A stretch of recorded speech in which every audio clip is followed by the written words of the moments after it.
এই জীবনে চলার পথে অনেক বন্ধু পাবে, তবে একটি কথা মনে রেখো, আপনার জীবনযাত্রার পথ, আপনার জীবন সংগ্রাম আপনাকে একাই অতিক্রম করতে হবে। এই জীবনের সর্বক্ষেত্রে আমরা সুখ পাই না, তবে আমরা যদি সঠিক পথে চলি এবং সঠিক পথ ধরে যদি সামনের দিকে যদি আমরা অতিক্রম করি, তাহলে সেই সুখটুকু পাওয়া যায় যেখানে আমাদের সমস্ত দুঃখ এবং সমস্যাগুলো আমরা ভুলে যেতে পারি।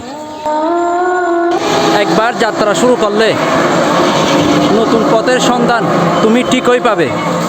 সুতরাং যদি তুমি স্বপ্ন পূরণ করতে চাও, তাহলে চলতে থাকো। চলার পথে থেমে থাকলে স্বপ্ন কোনোদিনই পূরণ হবে না।